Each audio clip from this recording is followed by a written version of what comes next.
네, 오늘의 주요 뉴스입니다. 유럽 주요 증시가 유럽계 금융기관의 부실에 대한 우려감이 커지며 일제히 하락했습니다. 런던 FTSE 100 지수는 1.31%, 파리 CAC 40 지수는 1.19% 각각 떨어졌습니다. 버락 오바마 미국 대통령이 자동차 구조조정 문제를 총괄할 태스크포스를 현지 시간으로 16일 오후 발표할 가능성이 있다고 로버트 기브스 백악관 대변인이 전했습니다. 아시아 순방길오른 힐러리 클린턴 미 국무장관은 나의 목표는 북한의 비핵화라며 이는 북한이 이를 완전하게 설명하고 재처리한 플루토늄을 제거한다는 뜻이라고 말했습니다. 대형마트와 백화점의 1월 설 효과에 힘입어 매출이 두 자릿수 증가세를 보였습니다. 국내 3대 주요 대형마트의 1월 매출은 지난해 같은 기간보다 16.7%가 늘었습니다. 롯데백화점의 샤넬 화장품이 철수한 자리에 국내 기업 아모레퍼시픽의 브랜드 설화수와 헤라가 들어섭니다. 롯데백화점은 이같이 확정한 브랜드 매장 구성안을 발표했습니다. 네, 안녕하십니까. 출발센 증시의 임동석입니다. 정부가 어제 녹색 성장 비전을 발표했습니다. 근데 그 내용을 살펴보면요. 내년 5월 달에 이르면 서머타임즈 조기 도입안이 함께 포함이 되어 있어서 작은 논란이 일고 있습니다. 내수 경기 진작 효과는 물론이고 국민들의 라이프 스타일까지 이제 저탄소 녹색 성장형으로 바꾸겠다는 것인데요. 또 일각에서는 노동시간 연장 효과가 발생하는 거 아니냐라는 그런 우려가 있는 것도 사실입니다. 자, 녹색 성장 비전이 그 취지처럼 환경보호 그리고 일자리 육성이라는 두 마리의 토끼를 잡기 위해서는 이런 논란이 최소화될 수 있게끔 함께 합의하는 그런 절차가 꼭 필요하지 않은가 그런 생각도 해봅니다. 자, 간밤에 뉴욕 증시 어땠는지 글로벌 증시 자세한 소식과 함께 정리해 보겠습니다. 이상훈 기자입니다. 안녕하세요. 네, 안녕하세요. 네, 뉴욕 증시가 대통령의 날로 휴정한 가운데 유럽 증시가 하락세로 장을 마쳤습니다. 자, 금융기관의 부실에 대한 우려감이 다시 커지는 것 같은데요. 자, 먼저 시황부터 정리해 주시기 바랍니다. 네, 유럽 주요국 증시가 일제히 하락했습니다. 영국 증시가 1.31% 하락한 것을 비롯해 프랑스와 독일 증시도 각각 1.19%, 1.06% 내렸습니다. 개장 초반 약세로 출발한 유럽 증시는 이날 유럽 금융기관의 부실에 대한 우려감이 커지면서 지수를 반등시키는 데 실패했습니다. 스페인의 산단테르 은행, 스위스의 크레딧 스위스, 독일의 도이치방크 등 금융주들이 3에서 6% 안팎 하락했습니다. 특히 최근 아일랜드 정부로부터 35억 유로를 지원받은 뱅크 오브 아일랜드는 이날 15%나 폭락했는데요. 브라이언 고간 최고 경영자는 경영난의 책임을 지고 곧 퇴진하겠다는 뜻을 밝혔습니다. 영국의 로이드 뱅킹 그룹도 이날 30% 넘게 하락한 데 이어 이날도 8%대의 급락세를 이어갔습니다. 로이드 뱅킹 그룹이 인수한 HBOS의 작년 손실이 매우 클 것이라는 전망이 악재로 작용했다는 분석입니다. 또 독일 메르켈 총리는 모기지 대출을 전담하는 HR리 은행에 대한 국유화 가능성을 시사하기도 했습니다. 네. 이날 유럽 증시 하락에는 일본 경제가 극도의 부진에 빠지면서 아시아 증시가 대부분 하락한 것도 영향을 미친 것으로 보이는데요. 일본 경제는 지난해 4분기 마이너스 3.3%의 성장률을 기록, 제1차 5월 쇼크가 발생한 1974년 이후 최악의 침체를 기록했습니다. 여기에다 주말 동안 열린 이탈리아 로마에서 열린 G7 재무장관 회담이 별다른 합의점을 이끌어내지 못한 점도 투자 심리 위축에 한몫한 것으로 보입니다. 전문가들은 경제 상황이 저점에 도달했는지에 대한 견해가 엇갈리고 있다며 은행들이 자산을 헐값에 매각해야 하는 압력을 받고 있는 것도 악재로 작용하고 있다고 분석했습니다. 네. 자, 미국 증시는 휴장을 했습니다. 오늘 살펴볼 주요 이슈 가운데 하나가 바로 오바마 대통령의 경기 부양책 서명이 아닌가 싶은데요. 네, 그렇습니다. 오바마 대통령은 오늘 의회에서 통과한 7,870억 달러 규모의 경기 부양 법안에 최종 승인을 하게 됩니다. 이번 법안에는 앞으로 2년 동안 일자리 350만 개를 만들고 인프라 구축 등에 5천억 달러를 투입한다는 내용 등을 담고 있는데요. 대통령의 서명으로 법안이 정식 발효, 경제 살리기가 본격화될 것으로 보입니다. 특히 이번 법안 서명은 워싱턴 DC가 아닌 서부 콜로라도주 덴버에서 이루어져 관심을 모아지고 있습니다. 통상 미 대통령은 의회에서 법안이 통과되면 백악관 직무실에서 서명을 하는 게 관례처럼 되어 왔습니다. 하지만 오바마 대통령은 이를 깨고 덴버를 택했습니다. 이번 법안이 공화당의 반대로 초당적인 지지를 받지 못한 만큼 대국민 지지를 이끌어내기 위해서는 대선 후보로 공식 지명을 받은 장소인 덴버시가 최적이라는 판단을 한 것으로 보입니다. 게다가 콜로라도는 이번 경기 부양 법안에서 가장 큰 혜택을 받게 될 그린 에너지 산업의 주된 본거지 중 하나로 꼽히고 있습니다. 하지만 공화당은 여전히 경기 부양에 반대하고 있습니다. 존 맥케인 공화당 상원의원은 경기 부양안은 의회 협의 과정에서 초당적 협력을 얻는 데 실패했다면서 이는 후세들에게 수천억 달러를 도둑질해 하수도에 붓는 격이라고 맹비난했습니다. 네, 참 표현이 과격하네요. 자, 그리고 오늘은 그 미국 자동차 업계가 자구책을 제출해야 하는 것으로 알고 있는데요. 네, 그렇습니다. GM과 크라이슬러는 오늘까지 174억 달러 규모의 구제금융 지원에 대한 실현 가능한 자구 계획을 제출해야 합니다. 자구 계획 안에는 대규모 감원과 공장 폐쇄 등이 포함될 것으로 예상되는데요. 두 회사는 지난해 12월 정부의 긴급 지원을 받는 조건으로 노조가 운영하는 퇴직자 건강보험기금에 지출하는 비용의 절반을 현금 대신 주식으로 지급하고 추가적인 실업급여 지급을 없애는 등의 규정을 마련했습니다. 하지만 전미자동차 노조가 은퇴자 건강보험기금 문제를 둘러싸고 반대하고 있는 상황입니다. 이미 시장에서는 GM의 파산 가능성을 배제하지 않고 있습니다. 주요 이슈에 대해 노조와의 타협이 결렬될 경우 정부로부터 추가 지원을 기대하기 어렵기 때문인데요. GM 경영진은 이미 파산 보호 신청을 하는 방안을 자구책으로 검토하고 있는 것으로 알려졌습니다. 이런 가운데 오바마 대통령은 그동안 논의됐던 구조조정 감독관인 짜르를 임명하지 않고 대신 자동차 구조조정 태스크포스 팀을 신설하는 쪽으로 방향을 잡았습니다. TF팀은 티머시 가이트너 재무장관과 로렌스 서머스 국가경제위원회 의장 등이 주도하게 됩니다. 네. 짜르 임명 방안을 전격 철회한 것은 자동차 업계가 짜르 임명을 기다리는 가운데 경영진과 채권단, 노조 간 구조조정 논의가 원만하게 이루어지지 못하고 있기 때문으로 풀이됩니다. TF팀은 GM과 크라이슬러가 제출한 자구 계획안을 1, 2주에 걸쳐 검토한 뒤 수용 여부를 최종 결정할 예정입니다. 네. 자, 그리고 연일 유가가 하락하고 있습니다. 유가는 어떻게 됐고 또 환율의 동향은 어떻습니까? 네. 경기 회복이 아직 멀었다는 인식으로 국제 유가가 하락세를 이어갔습니다. 뉴욕 상업거래소에서 3월 인도분 서부 텍사스산 중진유는 배럴당 0.99% 떨어진 37.14달러로 마감했습니다. 브렌트유도 2.63% 하락했습니다. 미국의 경기 부양 법안과 금융 구제에 대한 실망감이 여전하고 유럽 증시도 하락하면서 유가가 힘을 받지 못했다는 분석입니다. 달러화는 유로화의 강세, 엔화의 약세를 보였습니다. 달러는 1유로당 1.2801달러를 기록했고 엔화에 대해서는 1달러당 91.73엔에 거래됐습니다. 외환시장 관계자들은 유럽 은행들에 대한 부실 우려감으로 달러가 유로화의 강세를 보인 것으로 해석했습니다. 네. 자, 지금까지 글로벌 경제 소식을 정리해서 들어봤습니다. 서울경제신문 국제부의 이상훈 기자였습니다. 고맙습니다. 네, 고맙습니다.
네, 오늘의 투자 전략 시간입니다. 자, 오늘은 굿모닝 신한증권 상암지점의 장규성 지점장을 모시고 자세한 소식을 전해 들어보겠습니다. 안녕하십니까?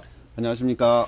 네, 전일 우리장 역시 비슷한 양상으로 흘러갔습니다. 코스피는 약세, 그리고 코스닥은 강세를 이어갔는데요. 자, 전일 우리장 주요 지표부터 소개해 주십시오. 네, 어제 우리 시장 코스피는 16포인트가 하락을 해서 1170포인트대에 도달했습니다. 1175포인트로 끝났고요. 네. 코스닥은 7포인트가 상승한 402포인트로 마감을 했습니다.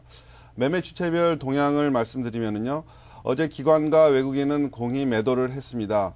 개인만 2,800억의 순매수를 보였고 기관이 2,500억 순매도, 외국인이 140억의 순매도를 보였습니다. 네.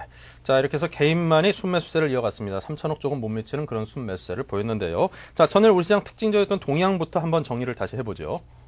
네, 어제 우리 증시는 지난 주말 미국 증시의 하락에 영향을 받아서 코스피는 약세로 출발을 했습니다. 네. 하지만 장이 시작한 다음에 외국인이 순매수를 보이면서 지수는 상승을 하기 시작해서 1199포인트까지 1200포인트를 목전까지 탈환하는 그런 모습을 보였습니다만 이후 기관의 매도세가 거세지고 그리고 외국인 또한 매도세로 가담을 하면서 종합주가 지수는 하락하기 시작해서 종가는 16포인트가 하락한 1175포인트로 마감을 했습니다. 네. 자, 전일 우리장의 모습을 보면 그동안에 이제 외국인들의 순매수세가 집중적으로 유지가 되던 IT 관련 업종이라든가 운수장비, 철강, 금속 쪽이 그동안 어떤 상승세를 견인을 했었는데요. 자, 어제 우리장에서는 또 반대로 그런 업종들이 상당 부분 하락을 했습니다. 그렇습니다. 업종별로는 종합주가 지수가 어제 1.4% 하락한 데서 볼 수 있듯이 대부분의 코스피 주요 업종들이 하락하는 모습을 보였는데요. 철강 및 금속 업종이 3%대 하락세를 보였고 운수 장비, 전기가스, 금융업종이 모두 2%대의 하락세를 보였습니다. 네. 자, 요즘 들어서 장세를 제가 좀 전에 이제 그 서두에 말씀을 드렸었는데 코스피는 계속해서 조금씩 약세를 보이는 반면에 코스닥은 또 연일 강세를 보이고 있단 말이죠. 자, 이렇게 코스닥이 계속해서 상승하는 그 배경 그리고 자, 이것들이 이러한 추세가 과연 얼마만큼이나 더 유지가 될 수 있을지 네. 그 부분에 이제 투자자들의 관심이 상당히 크거든요. 그렇습니다. 최근에 코스닥 시장의 강세가 돋보이고 있는 그런 상황인데요. 네. 코스피는 횡보 내지는 하락을 하고 있는 그런 상황에서 코스닥 시장은 코스닥 지수 400포인트를 상승하면서 굉장한 강세를 보이고 있습니다. 이는 그 코스피 지수가 1000에서 1200이 밴드에서 그 박스권 움직임에 갇혀 있는 상황에서 기관이 수익률 게임에 나선 그런 결과라고 생각이 됩니다. 삼성전자, 포스코, LG전자, 현대차 이러한 그 코스피의 주요 종목들의 실적이 발표됐는데 실적 악화에 이러한 그 코스피의 주요 종목들이 발목이 잡혀 있는 그런 상황에서 1200선을 뚫지를 못하면서 전체적인 펀드라든지 이런 데 수익률이 답보 상태에 이르자 코스닥 기관들이 코스닥에서 수익을 내면서 수익률을 제고하려는 그러한 측면에서 코스닥의 수익률 게임이 벌어진 그런 결과라고 생각이 됩니다. 이는 그 최근에 기관하고 외국인 그다음에 개인들의 코스닥에서의 움직임을 보면은 잘 알 수가 있는데요. 최근 한 달간 코스닥에서 기관은 3,500억 이상의 순매수를 보이고 있습니다만 외국인과 개인은 그만큼의 코스닥에서 순매도를 보이고 있는 그런 상황입니다. 네. 자, 그렇다면 이제 좀 업종에 관한 이야기도 해보겠습니다. 요즘 들어서 이제 코스닥의 어떤 강세도 물론이고 또 많은 분들이 좀 LED 업종들, 뭐 서울반도체라든가 네. 그런 기업들이 워낙 큰 폭으로 상승을 하니까 솔직히 좀 배가 좀 아프기도 하고 안 가진 그렇죠. 분들은 지금이라도 좀 쫓아가가지고 나도 좀 매수를 해서 수익을 누려야 되나 네. 그런 고민을 하는데 좀 겁이 좀 나는 게 사실이거든요. 그렇습니다. 전문가 입장에서는 어떤 조언을 해주시겠습니까? 지금 최근에 코스닥 시장의 상승세는 놀랍습니다. 조금 전에 서울반도체를 말씀하셨습니다만 서울반도체는 최근에 주가 상승률이 100%에 이르고 있습니다. 불과 한 보름 전만 해도 한 10,000원대에 있던 주식이 코스닥 서울반도체가 얼마 전에 LED 코스닥 업체 중에서 LED의 선두주자가 서울반도체라고 말씀드릴 수가 있습니다. 그런데 네. 이 회사가 일본의 그 니찌아라는 회사하고 특허 소송에 휘말려서 주가가 그동안에 굉장히 발목이 잡혀 있던 상황에서 그걸 서로 크로스 라이센싱을 하면서 서로 특허를 공유하기로 했죠. 특허를 공유하기로 한 그런 상황에서 주가가 15,000원대 이렇게 하면서 상승세를 보이는데 거기에서 벌써 또 5,000원 이상 상승하면서 100%대 상승세를 보이고 있는 그런 상황입니다. 그래서 지금 조금 전에 말씀드렸듯이 서울반도체의 상승세도 최근에 코스닥 시장에서 기관들이 수익률 게임을 하면서 대표 주자라고 할 수 있는 그런 종목들을 끌어올리는 그런 상황이라고 볼 수가 있고요. 그 다음에 이러한 상황은 당분간 더 지속될 걸로 생각합니다. 왜냐하면은 시장에서 코스피 지수가 1200선에서 지금 벌써 5번째 도전했다가 지금 내려온 그런 상황이거든요.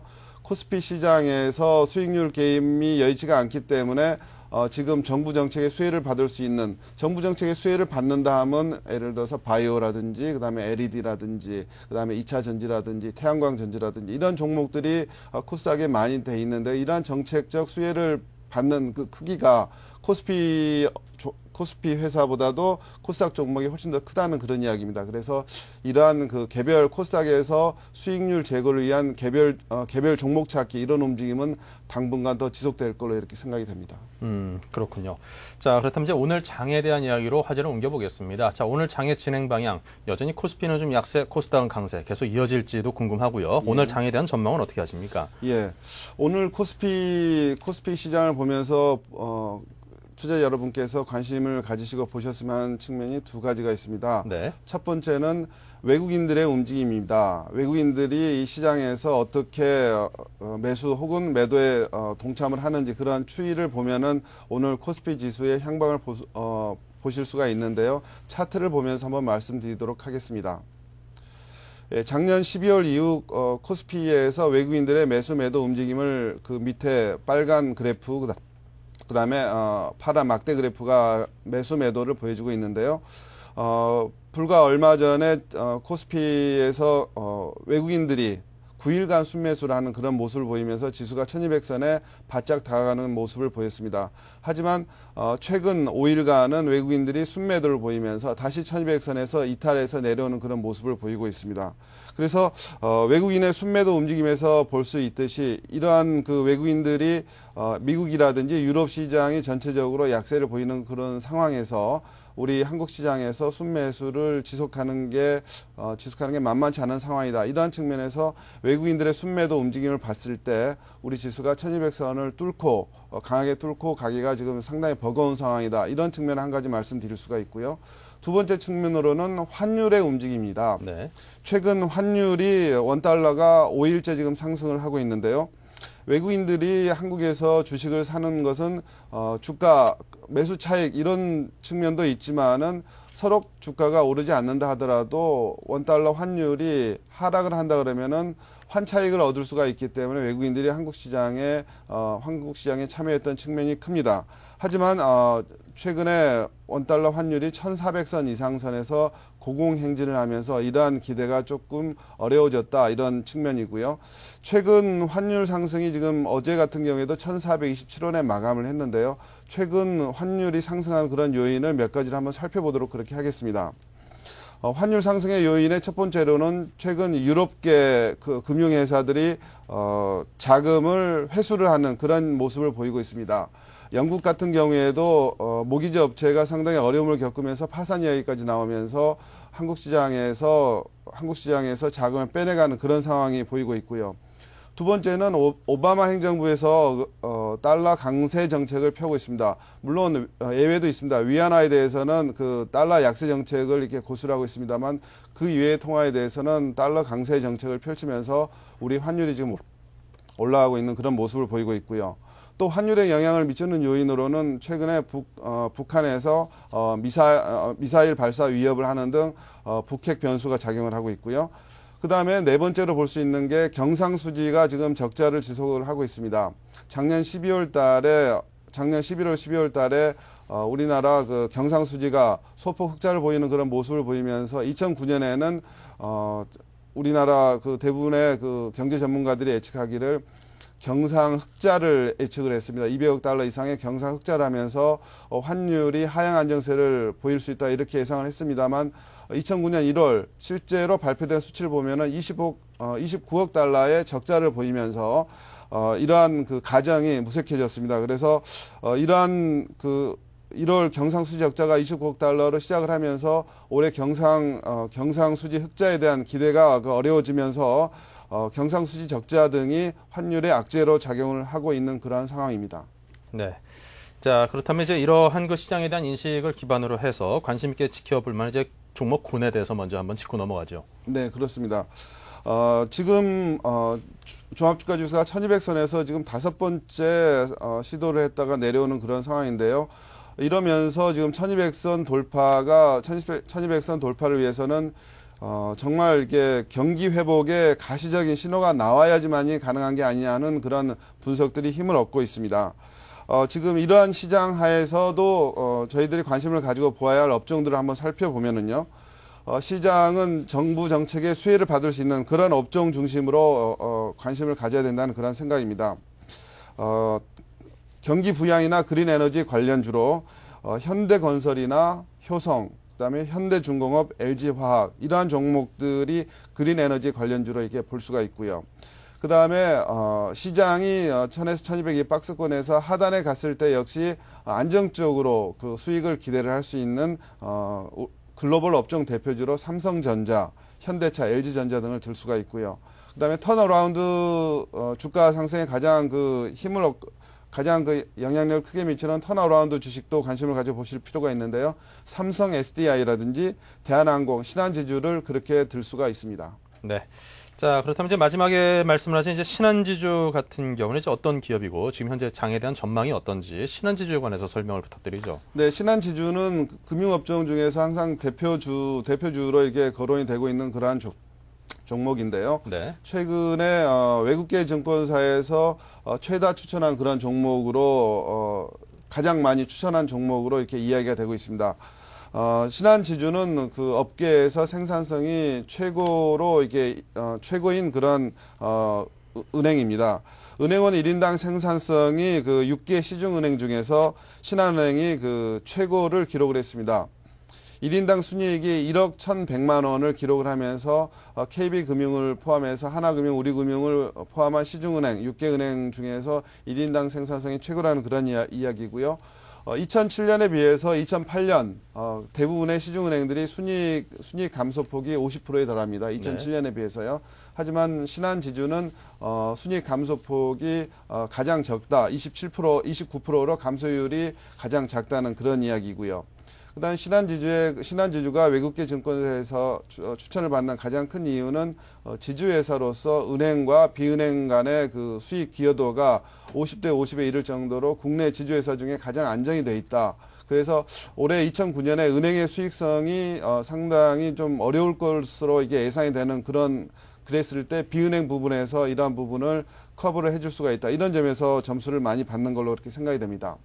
그리고 신한지주는 최근 그 유상증자를 14.7%에 이르는 유상증자를 발표를 해서 1조 5천억 정도의 자본 확충을 할 그런 계획인데요. 자본 확충을 유상증자를 발표하면서 그동안에 그 유상증자를 회피하기 위한 물량들이 그 지속적으로 나오면서 주가가 하락을 했습니다만 오늘이 유상증자 권리락 날입니다. 그래서 네. 26,250원으로 유상증자 권리락을 하게 되는데 25,000원대로 주가가 내려간다 그러면은 최근 신한지주는 25,000원에서 30,000원대 그 박스권에서 움직이고 있습니다. 그래서 25,000원대에서 매수를 한다 그러면 별 부담이 없을 걸로 그렇게 생각을 합니다. 네. 자, 신한지주에 관한 설명을 들었습니다. 직원 1인당 생산성 조사 결과가 얼마 전에 발표된 바 있는데요. 업계에서 가장 높은 그런 생산성을 달성한 그런 회사로서도 앞으로 좀 상당히 호평을 받을 가능성이 커 보입니다. 매수가 25,000원, 목표가 3만 원, 그리고 손절가 22,500원을 제시를 해주셨습니다. 자, 지금까지 굿모닝 신한증권 상암지점의 장규성 지점장과 함께했습니다. 고맙습니다. 감사합니다.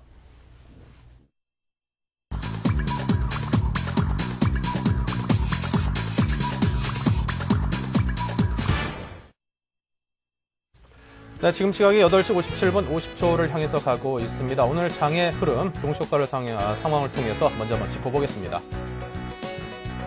네, 먼저 코스피 쪽인데 오늘도 역시 코스피 약세를 보이면서 조정세가 확연합니다. 삼성전자 마이너스 1%, 포스코 마이너스 1.39, 한국전력 마이너스 1.31을 비롯해서 현대중공업도 역시 마이너스 1.15%로 조선주의 하락을 이끌고 있습니다. 자, 금융주가 전일 좀 하락을 했었는데요. 오늘도 역시 KB금융이 마이너스 2%를 비롯해서 신한지주가 마이너스 1.71%로 2% 가까운 그런 하락세를 시현을 하고 있습니다. LG디스플레이만이 현재 0.5% 정도의 상승세를 유지하고 있고요. 신세계와 같은 유통주도 현재 마이너스 2.26%로 경기 방어주들 역시 오늘 하락세를 면치 못하고 있습니다.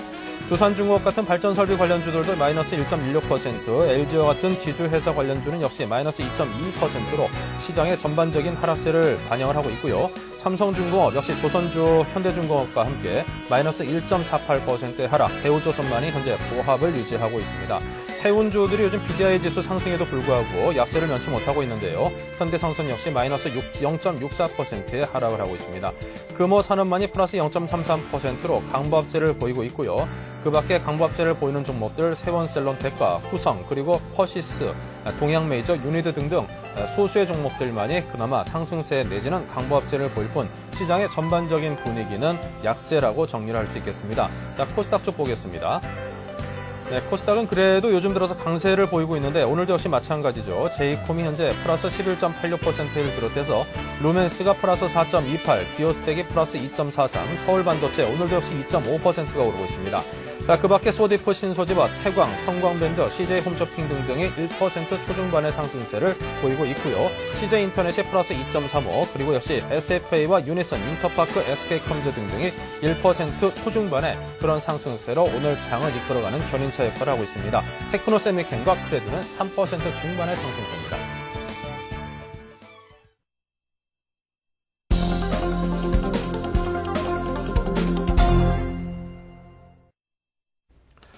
네, 동시효과 상황을 통해 보신 것처럼 전일과 좀 비슷한 흐름이 이어지고 있습니다. 코스피는 약세, 코스닥은 강세입니다. 자, 그 기조가 계속 유지되고 있는지 개장 시초가를 중심으로 다시 한번 살펴보죠. 네, 분위기가 달라진 게 없습니다. 현재 금호선은만이 플러스 0.33%, LG 디스플레이만이 0.19%의 소폭의 강보합세를 유지한 채 거의 모든 종목들이 현재 하락을 하고 있습니다. 하지만 그 하락폭은 그다지 크진 않는데요. 그나마 좀 크다고 하는 게 조금 전에 기업 추천을 받았던 신한지주가 마이너스 2.10%의 하락을 비롯해서 KB금융이 마이너스 1.87로 오늘 금융주가 상당 부분 약세를 보이고 있습니다. 하지만 대부분 종목들의 그 약세는 그다지 크지 않습니다. 1% 내외 정도의 약세인데요. 삼성전자, 포스코, 한국전력, 현대중공업, SK텔레콤 등등이 그 범주에 들어가는 종목군입니다. 자, 그 밖에 삼성전기라든가 그런 종목들이 그나마 좀 강보합세를 유지를 하고 있는데요. 자, 코스닥은 그래도 강세를 유지하고 있습니다. 셀트리온 플러스 0.73, SK브로드밴드가 플러스 1.48, 서울반도체 2%, 그리고 소디프 신소재가 플러스 0.76% 등등의 상승을 하고 있습니다. 하지만 동시효과 때와 비교를 해봤을 때는 그 강세가 조금은 둔화되는 거 아닌가 그런 분위기가 느껴집니다. 지금까지 개장 시초가였습니다. 네, 좀 더 자세한 시황을 알아보겠습니다. 우리 투자증권 투자정보팀의 이경민 연구원 연결되어 있습니다. 안녕하세요. 예, 안녕하십니까. 자, 오늘 개장 상황부터 한번 정리를 해보죠. 예, 전일 미국 증시는 휴장이었는데 유럽 증시가 개장을 했습니다. 하지만 대부분 1% 하락세로 마감했습니다. 일본의 경제 성장률이 1974년 이후 최대폭 추락했고 영국도 30년 내 최악의 침체 가능성이 제기되면서 투심이 위축되었는데요. 이런 가운데 G7 회동도 구체적인 대안을 내놓지 못해서 투자자들의 불안감을 더욱 키웠습니다. 특히 금융주 추가 부실 문제가 지속적으로 시장을 압박하면서 금융주의 낙폭이 두드러졌는데요. 전일 아시아 증시는 중국을 제외한 대부분의 국가들이 하락세를 보였습니다. 특히 한국 증시의 하락세가 두드러졌는데요. 현재 코스피는 그 하락세를 이어가면서 0.95%, 11.18포인트 하락하면서 1160선대로 내려앉았습니다. 이에 반해 코스닥 지수는 0.72%, 2.91포인트 상승하면서 405.78포인트를 기록하고 있습니다. 현재 업종별 외국인 매매 주체별 움직임을 보면요. 기관과 외국인은 코스피 시장에서 동시 순매도를 보이고 있고요. 코스닥의 경우에서는 기관이 소폭 순매수를 보이고 있습니다. 업종별로 본다면은 최근 종목별 장세, 그러니까 중소형주의 강세가 지속되고 있는데요. 코스피 시장에서도 중형주는 0.7% 하락하는 반면 소형주는 0.45% 상승하고 있습니다. 이에 반해 대형주는 1.4%가량 하락하고 있어 좀 차별화가 지속되는 모습을 보이고 있습니다. 코스닥 증시 역시 코스닥 지수는 어제의 상승세 이어가면서 6일 연속 상승세를 이어가고 있는데요. 0.54% 상승하면서 405포인트를 기록하고 있고 특히 코스닥 IT나 운송업 중에 있어서 강세가 나타나고 있습니다. 네. 자, 그렇다면 오늘 장 어떻게 대처하는 게 좋다고 보십니까? 예, 지난 주말 반등 이후 코스피는 하루 만에 1.4% 하락하고 또 오늘도 하락하면서 1160포인트 선으로 주저앉았습니다. 전일 장중 1200포인트를 돌파 시도하는 듯 했던 지수는 1400원을 넘어서는 환율과 외국인의 매도세로 장 후반부에 하락세로 돌아섰지만 코스닥은 전일 1.8% 상승, 금일도 0.5% 상승하는 모습을 보이면서 6일 연속 상승세를 이어가며 저항선으로 여겨졌던 400선을 넘어서고 있습니다. 즉 코스피가 120일 이동평균선의 저항 이후 혼조세를 이어가는 가운데 중소형주의 차별적인 강세가 시장을 이끌어가고 있는 전형적인 종목 장세라고 볼 수 있겠습니다. 우선적으로 최근 강세를 보이고 있는 코스닥은 전일 2008년 4월 고점부터 2008년 저점까지 하락폭의 38.2% 반등 수준이자 2008년 7월 고점 이후 50% 되돌림 수준인 400선을 넘어섬에 따라 1차 상승 목표치 충족하고 있습니다. 이에 따라서 주목해야 될 점은 향후 400포인트 선의 지지 여부에 주목해야 될 것이며 이에 대한 지지력이 확인된다면 단기 조정이 있더라도 향후 단기 상승 목표치는 430에서 450포인트인 2008년 7월 고점 이후 61.8% 반등 수준인 430선이 1차적인 단기 상승 목표치가 될 것으로 예상되고 있습니다. 이에 반해 최근 약세를 보이고 있는 코스피의 경우에는 120일 이동평균선의 저항 이후 21일 이동평균선에서 지지력을 확인하였지만 최근 금일까지 하락하면서 다시 21선에 근접함에 따라서 일차적으로는 지금까지 잘 지켜온 21일 이동평균선과 그리고 일목균형표상의 기준선에 해당하는 1150선대에서의 지지 여부를 살펴봐야 할 것으로 보입니다. 네. 자, 그렇다면 눈여겨볼 만한 업종과 종목도 함께 소개해 주시죠. 예, 글로벌 불확실성으로 인해서 코스피와 코스닥 그리고 대형주와 중소형주 간의 차별화가 더 심화될 경우 단기 급등의 한 개별 종목에도 부담이 될 수 있고 이런 차별화가 심화되는 것은 시장 측면에서도 그렇게 좋은 것은 아니라고 판단하고 있습니다. 이는 향후 코스피와 대형주의 안정성이 중요한 변수가 될 수 있는 이유이기도 한데요. 코스피의 경우 하방 경직성을 유지하고는 있지만 뚜렷한 상승 모멘텀을 나타나지 않고 있기 때문에 이제부터는 코스피와 대형주의 움직임에 밸런스를 맞춰가면서 중소형주 개별 종목들의 매매 전략도 강약을 조절할 필요가 있겠습니다. 앞서 언급한 것처럼 1월 이후 코스닥 시장에 대한 참여 강도를 높이고 있는 기관들이 정책 관련 업종을 중심으로 대부분 시가총액 100일권 이내에 매기가 집중되고 있다는 점에서 과거 묵지마시기 테마주 흐름이 아닐 가능성이 높아 보이긴 하지만 최근에 그런 가파른 상승세와 그리고 극단적인 차별화 심화는 좀 경계할 필요가 있겠습니다. 기관이 올해 들어 코스닥 시장에서는 4,229억을 매수하고 있는데 특히 디스플레이, 소재, 에너지, 소비자 서비스, 자본재 등 정부 정책 수혜주와의 매수세가 집중되고 있습니다. 정부 정책이 강도만큼이나 중장기적인 테마 형성 가능성을 높게 하는 부분이라고 할 수 있겠는데요. 이에 따라서 최근 국내 증시에 있어가지고 중소형주 중에 가격 메리트가 있는 종목들로는 SK에너지, 대한항공, GS, 세아베스틸, 금호석유, LG패션, 영원무역, 휴스틸, 한솔LCD, 동양기전, 신세계 INC 등이 있는데 이런 매수 타이밍에 있어서는 지난주 중반 이후 중소형주들이 상승 흐름이 지나치게 확산되고 디커블링이 더 심화되고 있다는 점에서 이런 실적과 펀더멘탈보다는 정책 수혜주란 명분에 동반 상승세를 보이는 중소형주가 나타나고 있다는 측면에서 지금 말씀드렸던 가격 메리트나 모멘텀 그리고 실적이 겸비한 종목으로 매매 대상을 압축해 나가는 작업은 필수적인 것으로 생각하고 있습니다. 그리고 추가적인 매매 대상 종목을 확산하는 데 있어서는 선진국 지수와 그리고 코스피의 안정성을 확인한 이후에 확장해 나간데도 늦지 않을 것으로 판단하고 있습니다. 네. 자, 지금까지 우리투자증권 이경민 연구원과 함께했습니다. 고맙습니다. 네, 감사합니다.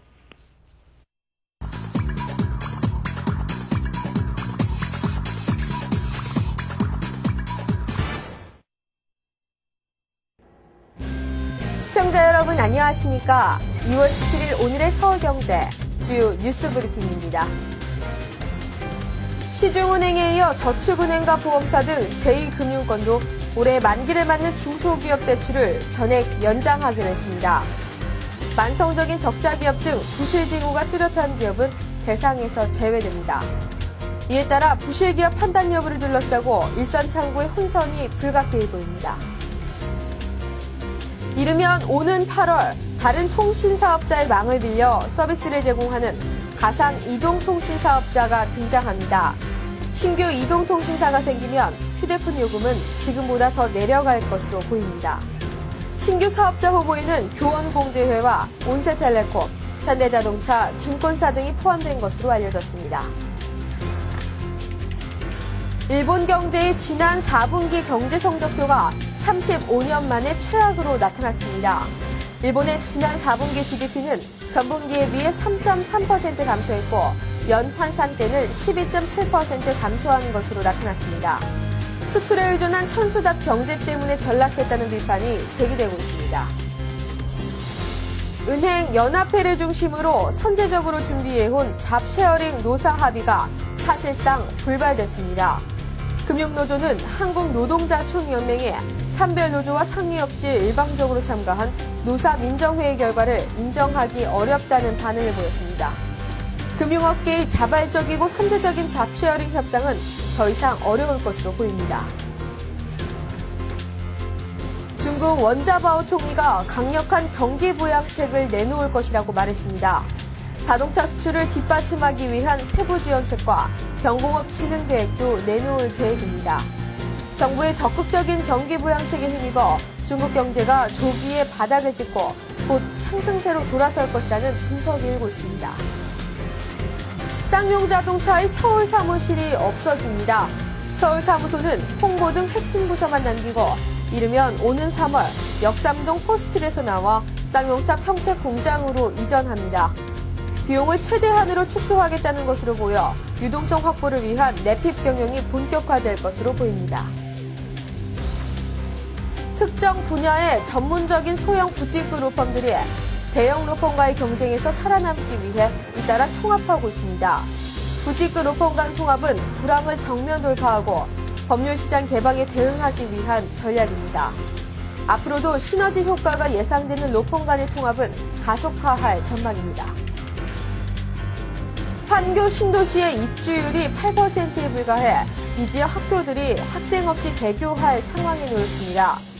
학교가 정상적으로 운행되지 않을 것으로 보이자 계약자들은 입주 시기를 더 늦추고 있습니다. 아파트 공사가 아직 진행 중인 것도 입주율 부진의 악순환을 부추기는 모습입니다. 이상 오늘의 서울경제 주요 뉴스 브리핑이었습니다.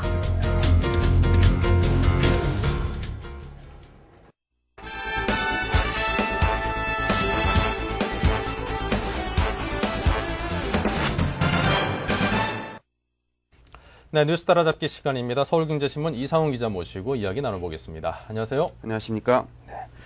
자, 그 시중은행에 이어서 저축은행과 보험사 등 제2금융권 역시 중소기업 대출에 대해서 전액 만기 연장에 나선다는 그런 소식이 들려와 있습니다. 그동안 하루하루 다르게 무척이나 힘들었던 중소기업들로서는 숨통이 트이는 그런 조치라고 볼 수 있겠죠. 예, 그렇습니다. 이제 시중은행에 이어서 보험사와 저축은행 등 이른바 제2금융권 역시 중소기업 대출의 전액 만기 연장에 나선다는 소식입니다. 좀 반가운 소식이지요.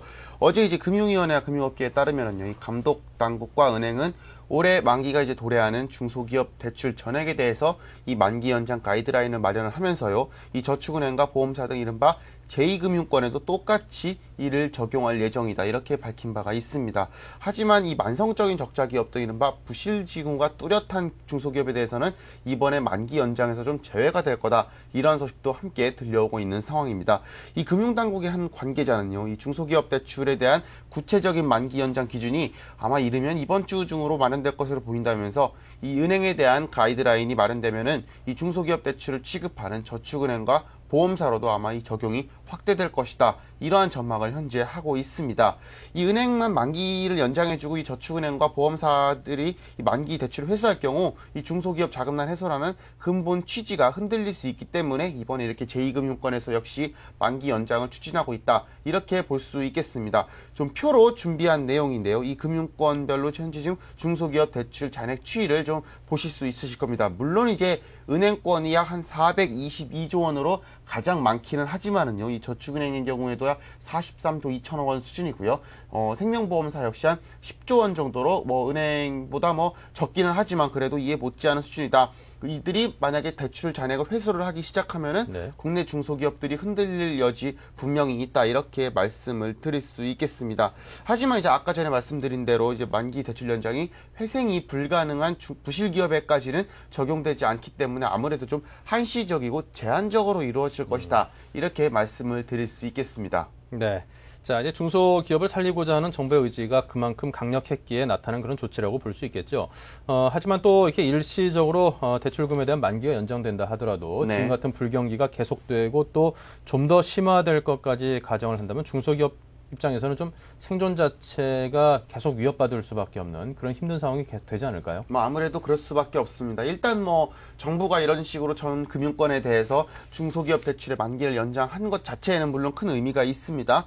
중소기업들이 금융권의 자금 회수로 도산하겠다는 것을 막겠다는 의지를 보여준 거고요. 지난 일요일이었죠. 이 진동수 금융위원장이 각 시중은행장들과 만난 자리에서 거의 강제적으로 1년간 모든 중소기업들의 만기 대출을 1년간 연장해달라 이러한 요청을 했고, 뭐 시중은행장들도 여기에 화답을 하지 않았습니까? 물론 뭐 화답을 하는 데 있어서는 뭐 좋은 마음으로 화답을 하지는 않았겠습니다만은 지금 상황이 워낙 위급한 상황인 만큼 만기 연장을 안 해줄 경우에 또 거기에 대한 부담감과 또 은행 자신들의 부담 역시도 무시할 수 없는 부분이기 때문에 이러한 조치들이 서로 좀 손발이 맞아서 이루어지는 것 같은 부분입니다.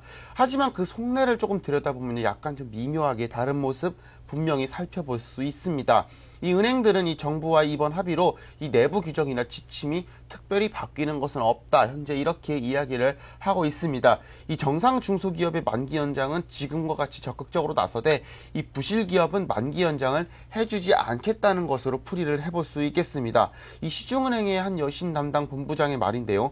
이 은행들이 정부의 정책에 호응해서 이 중소기업 대출 만기 연장에 적극 나설 것인 것은 분명하지만 그렇다고 해서 은행이 손실을 보면서까지 이 부실기업의 만기 연장을 해주지는 못한다. 이렇게 현재 못을 받고 있습니다. 뭐 표를 보면서 좀 간단히 설명을 드리겠는데요. 현재 이 은행권의 중소기업 대출 연체율이 벌써 지난 2007년 같은 경우 1%대에 불과했었는데요.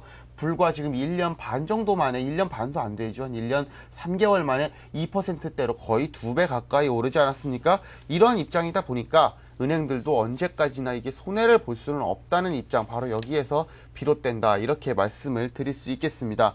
즉 또 한편으로 이야기를 해보면은요, 이 중소기업 대출의 만기를 연장해 준다고 해서 은행들의 부실이 그만큼 크게 또 늘어나지는 않는다. 이렇게도 해석을 해볼 수 있겠습니다. 이 시중은행의 한 임원은요, 이 중소기업 부실에 대한 충당금을 이미 쌓아놓은 상황이기 때문에 이 잠재 부실이 늘어나거나 이연되는 효과는 그렇게 크지 않을 것이다. 현재로서는 이렇게 은행들은 자기 자신에 대해서 아주 낙관적으로 보고 있는 상황입니다. 즉 한마디로 요약을 한다면은 이 은행들이 중소기업 대출의 만기 연장에 대해서 인공호흡기를 대주는 것이지 회생을 위한 실질적 영양 공급을 해줄 수 있는 형편은 아니다. 어떻게 보면은 이러한 영양 공급에 있어서는 이 소비 진작을 통한 경기 부양으로만 어떻게 보면 가능하다. 현재로서는 이렇게 풀이를 해볼 수 있겠습니다. 또 은행 관계자 같은 경우는 중소기업에 아무리 자금을 지원한다고 하더라도 결국 물건이 팔리지 않으면 지속적인 생존이 불가능하다면서 이 자금 지원과 소비 진작의 두 바퀴가 동시에 굴러가야지만 본격적인 중소기업 지원,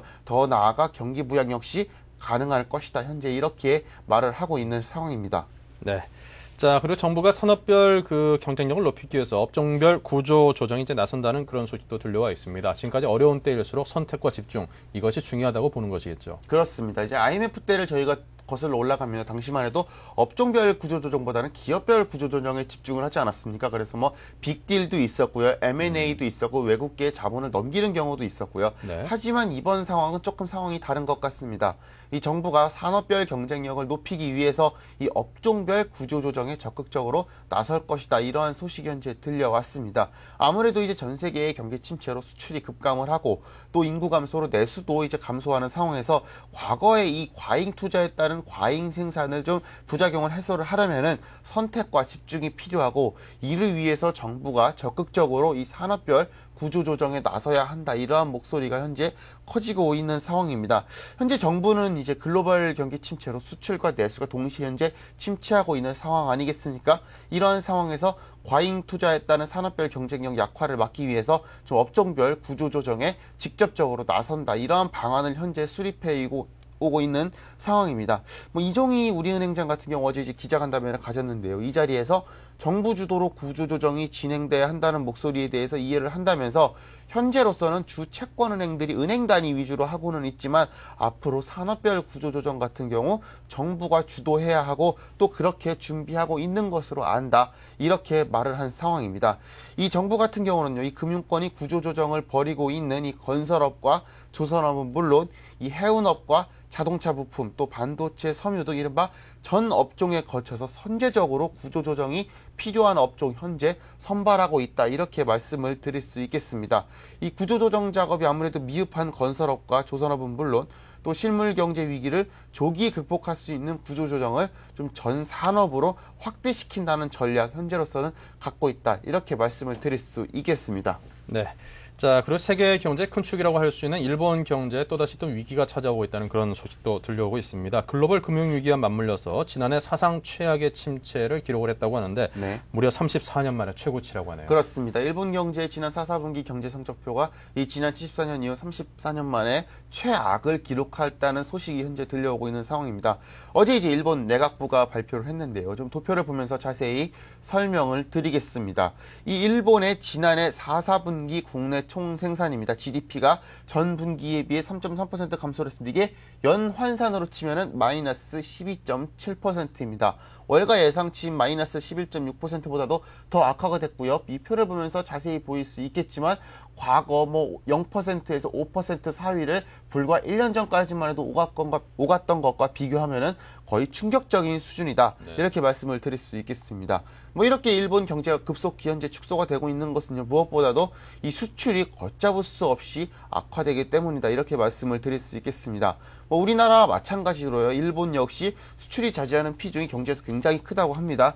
하지만 지난 4사분기 같은 경우 이 글로벌 경제 위기에 따라서 이 주력 수출 품목인 자동차와 전자기기, 우리나라와 굉장히 많이 겹치는 부분입니다.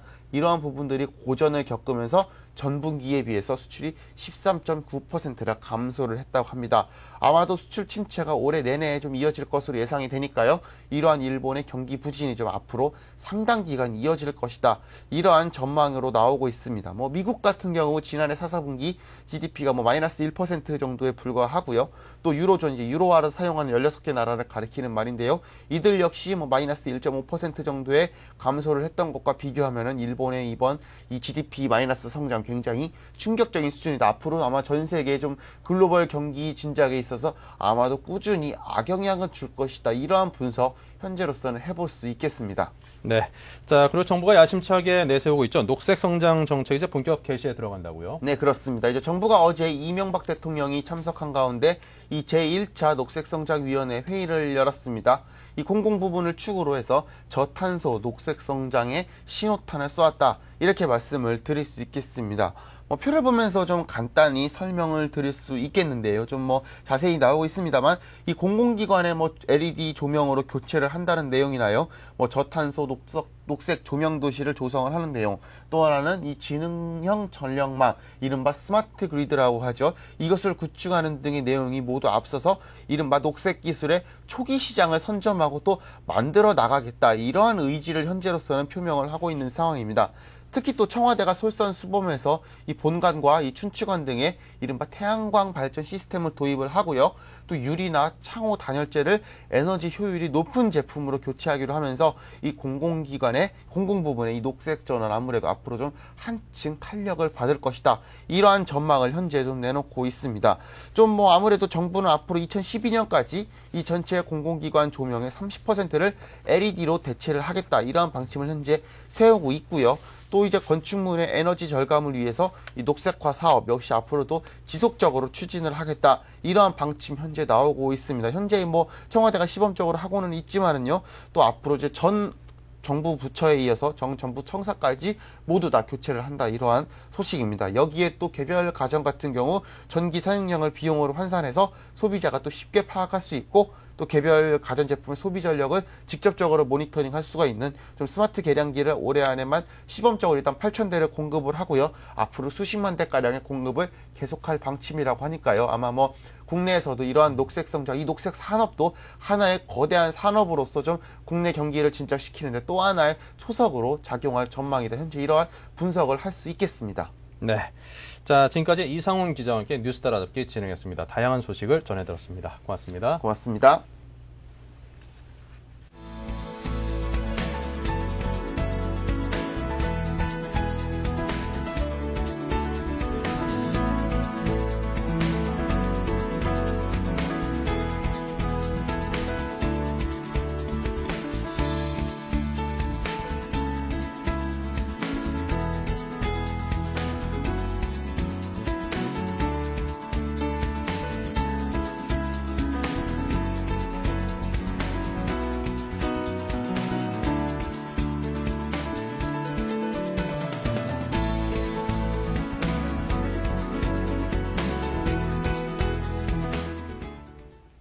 네, 우리 시장이 톡톡히 조정을 받는 모습입니다. 현재 코스피가 마이너스 2.19 그리고 코스닥이 마이너스 1.57%가 하락하면서 양시장이 조정을 받고 있고요. 더욱더 염려스러운 것은 환율이 오늘로 엿새째 상승을 하고 있습니다. 9시 18분 기준으로 9원 80전이 급등한 1,437원 30전으로 1,440원대를 위협을 받고 있는 그런 상황입니다. 오늘 장 상당 부분 좀 조정을 좀 감수해야만 할 것 같습니다.